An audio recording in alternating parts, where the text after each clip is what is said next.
আবাস যোজনা প্রকল্পে তৃণমূল পঞ্চায়েত সদস্যের বিরুদ্ধে কোটি কোটি টাকার কাটমানির অভিযোগ। বাংলায় পালাবদল হতেই প্রতিবাদ জানিয়ে সোচ্চার উপভোক্তারা।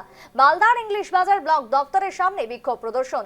যদুপুর 1 নম্বর গ্রাম পঞ্চায়েতের সদস্যের নামে লিখিত অভিযোগ দায়ের। শুক্রবার সংশ্লিষ্ট গ্রাম পঞ্চায়েতের মহারাজপুর গ্রামের কয়েকশো মহিলা একত্রিত হয়ে অভিযোগ তুলে সোচ্চার হন।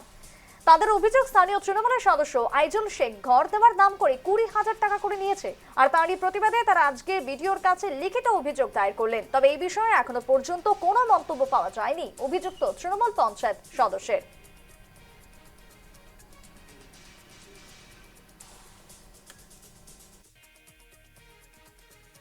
আমার কাছে এরকম এখনো পর্যন্ত সেরকম কিছু অভিযোগ আসেনি, কিন্তু সাধারণ মানুষের জন্য এই আবাস যোজনার টাকা সরকার সরাসরি ওদের ব্যাংক অ্যাকাউন্টে দিচ্ছে। কিন্তু যদি এরকম কোনো অভিযোগ আসে বা এরকম কখনোই মেনে নেওয়া যায় না। ব্লক প্রশাসনের পক্ষ থেকে যতটা যা তদন্ত করার আমরা অবশ্যই দেখব। যদি সেরকম কিছু অভিযোগ আসে আমরা অবশ্যই দেখব। এটা কোনো মতেই মানানসই ব্যাপার নয়। একটা সাধারণ মানুষের যেটা ছাদের জন্য তারা যাতে সুস্থভাবে বাঁচে, এরকম বিভিন্ন রকম প্রকল্প সরকারের তরফ থেকে দেওয়া হয়ে থাকে। তো সেই ক্ষেত্রে এরকম অভিযোগ যদি হয়ে থাকে বা এরকম যদি কিছু সমস্যা উঠে আসে, তাহলে সেটা সত্যিই অন্যায়।